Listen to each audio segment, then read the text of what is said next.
Hola,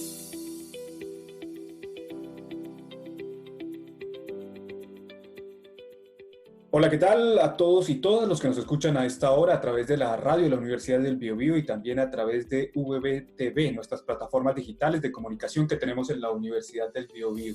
Hoy nos encontramos con una excelente entrevista que es muy especial porque hace parte de los héroes que están viviendo este momento en Chile, que son las personas del personal de salud que están recibiendo y asistiendo a todas estas personas que se están enfermando a raíz de la pandemia y en cierta forma están en la primera línea. Hoy nos acompaña Luis Jara Carrasco, enfermero clínico de la Unidad de Pacientes Críticos del Hospital Herminda Martín de Chillán, y lo tenemos como invitado especial porque es egresado, muy orgullosamente, de nuestra Escuela de Enfermería de la Universidad del Biobío. Luis, ¿cómo te encuentras hoy? Hola, buenos días. Bien, súper bien, un poco cansado. Ayer el turno estuvo un poco movido, pero bien en general, estando bien de salud, se puede hacer de todo así. Bien. Luis, cuéntanos para iniciar, ¿hace cuánto te graduaste de la universidad y cómo fue esa pasada por la Universidad del Biobío? Yo de la universidad salí el 2012. Y fue una bonita pasada, pues todavía tengo amigos con los que converso. Tenemos un grupo súper afiatado de colegas, que ahora somos amigos y colegas. Algunos están en Santiago, otros nos volvimos para acá, para nuestra zona. Y fue una bonita pasada, pues. Conocí harta gente, aprendí harto. Y me llevo buenos recuerdos de las profes que tuve, pues, algunas profes que las que uno le agarra cariño y se lleva los buenos recuerdos. A ver, ¿cuál es ese recuerdo, el recuerdo más importante que tienes de la universidad? De la universidad, yo creo que en realidad igual las prácticas, pero como el lado B de las prácticas, el compartir con tus compañeros estando en internado, o las prácticas que teníamos que ir a hacer, no sé, a los pueblos cercano a Chillán, o juntarse para hacer como el tras bambalinas, no sé, pues de alguna educación para la comunidad, como esas cosas, como el compartir, entre comillas, tener un poquito menos de preocupación. Igual ya después entrando al mundo laboral uno ya se vuelve un hombre y tiene que cumplir y tiene que ser responsable. Entonces eso se echa un poquito menos de la U, tener un poquito más de libertad y de no, entre comillas, no tener que rendirle a nadie. Luis, y precisamente le tocó vivir una de las experiencias más difíciles que como humanidad estamos pasando, una pandemia a nivel mundial, y te tocó vivirla en el hospital de Chillán y sobre todo en la unidad de pacientes críticos, que es algo supremamente delicado, me imagino, y donde tienes que ver casos supremamente difíciles. ¿Cómo es un día tuyo en la unidad de pacientes críticos? Cuéntanos cómo es tu experiencia, cómo lo has vivido, cómo empezó este proceso hace 3 meses, que fue cuando se inició toda la pandemia, cómo viste ese cambio y cómo se está viviendo ahora. Sí, pues justo ayer recordábamos que ayer, hace 3 meses, exacto, recibimos la primera paciente en la UCI. La recibí yo con una colega que también salió del lado del Biobío. Y primero con harto miedo, pues tuvimos una semana en que estuvimos reorganizando las camas y con miedo a lo desconocido, porque nadie había pasado una pandemia, nadie había pasado algo como similar, ni siquiera los más antiguos. O sea, una situación así como catastrófica había sido lo más cercano los que estuvieron en turno para el terremoto. Ya como eso, pero nadie en realidad había estado en una situación de pandemia sostenida en el tiempo y que ya llevamos 3 meses. Entonces empezamos en esos momentos que estábamos sin paciente, a hacer como bastante coaching, que eso nos fue ayudando harto. Fuimos revisando protocolos, fuimos estudiando, obviamente, porque algo que son cosas que uno va aprendiendo igual en el camino, porque son cosas desconocidas. Y yo creo que eso nos fue dando la seguridad para que en el primer momento que tuvimos un paciente, pudiéramos hacerlo bien. Que no nos olvidáramos de nada, y el hacerlo bien lo digo en el sentido de evitar contagios, ya sea para nosotros o contagios posteriores para nuestras familias, o en el caso de los que tenían que sí o sí después volver a su casa y estar con su familia. Yo volví y desde que tuve el primer paciente me aislé de mi familia para no contaminarlos. Entonces un día en realidad de UCI es desgastador en lo mental y en lo psicológico, porque uno llega, bueno, se levanta temprano, un día de largo, llega a las 7:30 al hospital y se pone obviamente ya ahora hay que usar con esta normalidad la mascarilla siempre, que igual es incómoda, uno de repente se ahoga, y estar con una mascarilla todo un día es desgastante. Y sobre todo la N95 que usamos nosotros, que son las mascarillas que van súper ceñidas al cuerpo, a la cara, entonces nos dejan marcas, duelen de repente. Y llegamos con nuestro uniforme, gracias a Dios nos cambiamos de ese uniforme, nos colocamos una ropa de pabellón, y con esa nosotros circulamos en las unidades donde están los pacientes con COVID. Hasta el momento no hemos tenido como problemas en lo que respecta a los elementos de protección personal. Ya llámese eso, mascarilla, pecheras, gorros, escudos faciales, antiparras. Pues, todo eso lo hemos tenido, y obviamente para abordar al paciente es vestirse completo. O sea, nosotros en un principio no imaginábamos que iba a ser como en Wuhan, ¿ya? Es como que se ponen 20 trajes para entrar, pero en realidad, viendo como las normas y los protocolos que se fueron haciendo acá en Chile, y obviamente adaptándolo a la realidad chilena, porque tampoco, no sé, tenemos la plata para invertir en tantos elementos de protección. Entonces buscamos como el camino más acorde a nuestra realidad, y el que trajera menos cantidad o riesgo de alguna contaminación al abordar al paciente o después al retirarse los elementos. Oye Luis, entonces, hasta el minuto, me imagino que ese es todo un proceso para estar rigurosidad de protección para ustedes, que se está volviendo cada día más cotidiano. Oye, quisiera saber hasta el minuto qué experiencias difíciles has tenido que enfrentar, cuáles han sido esas situaciones más complejas que tú has tenido que abordar hasta el minuto, y qué sensación te ha dejado a ti como persona y como enfermero. Sí, yo creo que esta pandemia nos ha acercado más como colegas de turno, y como nos ha humanizado más. Porque de repente uno como enfermero pierde un poquito, no sé si el lado humano, pero la capacidad como de asombro, porque nos toca ver tanta cosa, no sé, tanta muerte, tanto sufrimiento, que uno ya lo ingiere como cotidiano. Entonces uno se pone un poco como corazón de hielo, y como que no te afecta mucho, pero en realidad ahora nos hemos dado cuenta que con esta pandemia los primeros meses fueron bien duros. Tuvimos pacientes que eran familias completas, o sea, en la que se enfermó la mamá, el papá, los hermanos, y que todos estaban en la UCI ventilados. Entonces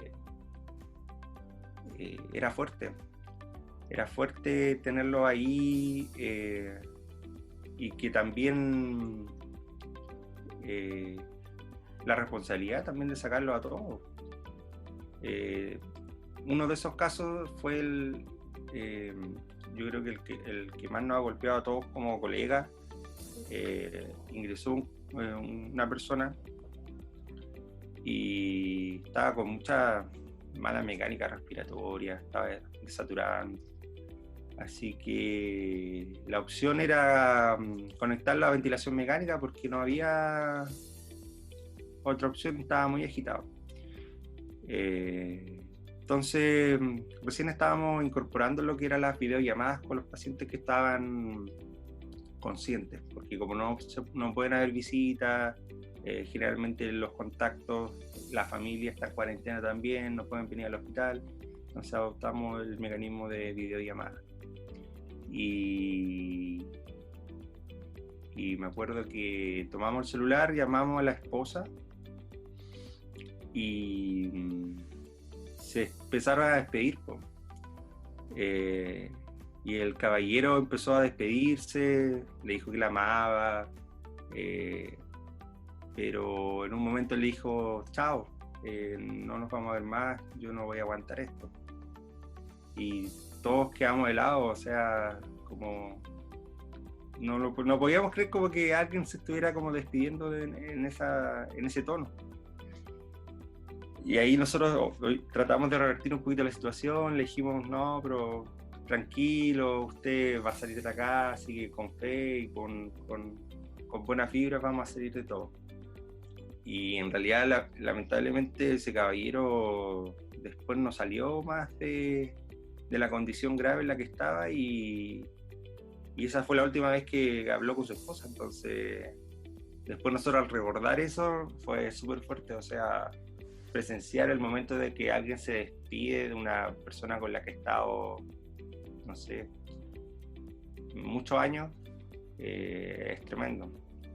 Impresionante, esa historia es muy impactante, Luis, porque yo creo que eso es otra característica de lo que está sucediendo en este minuto con esta pandemia, que aparte de que las personas están padeciendo de esta condición física, también están solas en los hospitales y son ustedes las únicas personas que los están acompañando, aparte de hacer el trabajo que tienen que hacer ustedes cotidianamente, o sea, de salvar a las personas, de estar con ellos, también están siendo una red de apoyo, porque ustedes son las compañías. Sí, los que llegan a hospitalizarse están solos, generalmente estaban con algún familiar, que era el familiar responsable, que los venía a ver, pero ahora con esto de la pandemia no se puede, entonces tenemos al paciente que está solo y además tenemos a la familia que está sola en casa, entonces hay un nivel de ansiedad de la familia por saber, me imagino que están 24/7 pendientes de cómo estará el familiar y los familiares que están hospitalizados, mientras están conscientes también. Nosotros igual, mientras están conscientes y entre comillas estables, les permitimos que hablen con su familia, porque eso igual les disminuye el estrés, la ansiedad, y igual mejora el estado de ánimo, que igual es una parte, yo creo, fundamental de la recuperación, el tener como la mentalidad positiva. Para mí es una de las cosas importantes que tiene que haber en una hospitalización. Y bueno, dentro de todas las otras cosas, también pues ver harto sufrimiento en relación a mis colegas. Tengo varias colegas que son mamás y cuando estamos en periodo de pacientes COVID, ellas también pues aislaron, pues mandaron a sus hijos con sus papás, con los abuelos, para también pues, evitar contagiarlos y evitar mientras ellas están en turno, el vaivén de sus hijos, pues, porque también eso es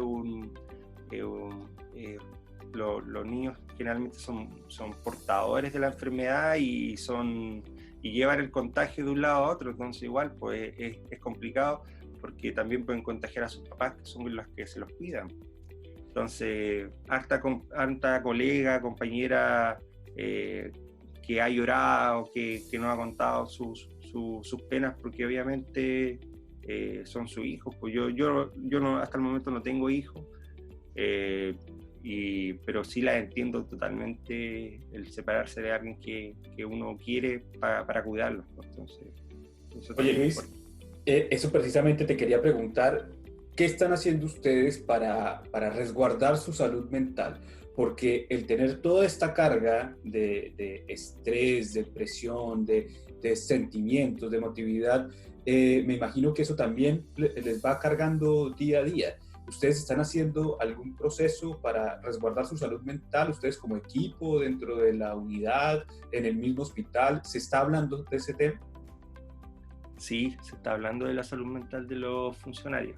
De hecho, hay varias plataformas y el polipersonal también está como pendiente de eso, así que cualquier persona que esté como sufriendo de estrés, de ansiedad, de crisis de pánico, de algún síntoma ya más como de alguna crisis mental que pueda estar pasando, se aborda, sí, se aborda. Por lo menos en mi caso, yo estuve como con esa sensación y ese estrés mantenido como en los primeros meses, y como que ya después uno lo va sopesando un poco más, y ya uno después lo hace un poquito ya parte de la rutina. Me acuerdo que hasta hace algunas semanas todos teníamos dolor de cabeza mantenido durante todo el día, y que se nos mantenía los días libres también. Y era en realidad por el estrés, porque igual por la responsabilidad de tratar de no contagiarse, porque igual uno obviamente quiere sacar a los pacientes, quieren que no sé, disminuir la tasa de fallecidos, pero también uno quiere protegerse uno tampoco no se quiere enfermar. Entonces, ese también es un estrés mantenido, no me voy a enfermar, hay que tener cuidado, lavarse las manos, hay que usar todas las protecciones. Entonces, muchos colegas duermen mal, la ansiedad también es importante. Entonces yo creo que para el personal de salud en general, ya sea auxiliares, que ellos también están en contacto con el virus, porque ellos también, de hecho ellos son un eslabón importante, porque sin ellos las superficies no estarían desinfectadas, entonces habría mucho más riesgo aún. Entonces en realidad todo el personal de salud está sufriendo no sé si un colapso, pero un estrés mental y físico tremendo. Y acá en Chillán no ha sido al grado de que en Santiago, entonces yo no me imagino cómo estarán mis colegas y el personal de Santiago, que Santiago está colapsado. Nosotros cuando acá en Chillán tuvimos el pic de contagiados, eran contagiados, bueno, uno lo saca como por deducción, pero lo más probable es que fueron contagiados jóvenes, contagiados que no llegaron a hospitalizarse o no llegaron a agravarse a tal manera de que colapsaran una UCI o que colapsaran algún lugar del hospital. Entonces no se vivió esa sensación de colapso que se está viviendo en algunas regiones de Santiago. O sea, en algunas regiones del país, como en Santiago, en Antofagasta también creo que estaban a punto de colapsar todas las camas críticas. Entonces, gracias a Dios no hemos llegado a ese punto de que se empiezan a elegir los pacientes que se van a conectar a ventilador o no. Porque va a llegar un momento que se elige, lamentablemente, quién se va a conectar al ventilador o no. Quién tiene más chances de sobrevivir por patologías, por edad, por condiciones del paciente actual, y así muchas cosas que ven los comités de ética y los comités médicos. Oye, Luis, impactante todo tu relato, y por eso, para finalizar, porque también no quiero quitarte mucho tiempo de tu día de descanso y sé que esta noche tienes que volver otra vez a la primera línea, como habíamos dicho, me gustaría que dieras un mensaje a las personas de la responsabilidad que todos tenemos de seguir con las medidas sanitarias que se tienen y todos ser muy cuidadosos, porque tú eres un testimonio que nos sirve a todos para darnos cuenta de lo serio que es este tema, porque tú estás viendo a las personas cómo se están muriendo en tu unidad. Y entonces me gustaría que nos dieras un mensaje. Sí, mira. Yo estoy súper consciente que mucha gente tiene que salir sí o sí de sus casas, porque trabaja, porque es la única forma de generar un sustento para su familia. Que si no, no sé, aunque suene fuerte decirlo, pero si no se mueren de COVID, se van a morir de hambre, porque es la única forma que ellos tienen de buscar dinero para su familia trabajando. Entonces mi llamado es a la gente que en realidad puede quedarse en casa, que yo creo que de la gente que sale es mucha, de la gente que sale a hacer trámites que en realidad podría hacerlo online o podría hacerlo o no podría hacerlo, igual lo hacen, que para, no sé, ahora que se abrió el mall, que van a comprar cosas al mall, cosas que encuentro yo que no sirven, porque uno tiene que estar encerrado. O sea, ¿para qué va a querer ropa nueva si uno va a estar dentro de la casa? No sé. Es mucho el costo que uno puede tener al salir por una cosa que no es realmente vital, que el beneficio. Así que mi llamado eso es a las personas que realmente se pueden quedar en casa, que se queden en casa, que nos ayuden en eso. Están muriendo personas, vean las cifras, ya una persona que muera es una vida, ¿cachai? Una vida no se paga con nada. Entonces de repente, por irresponsabilidades de algunos, pagan personas que realmente quieren estar sanas y son contagiadas por irresponsables. Nos han tocado casos de cabros que han salido a carretear y se han infectado carreteando y llegan a la casa e infectan a la familia completa. Entonces, ya habrá tiempo para carretear. Yo también soy joven, yo también quiero carretear, quiero viajar, pero ya va a haber momentos.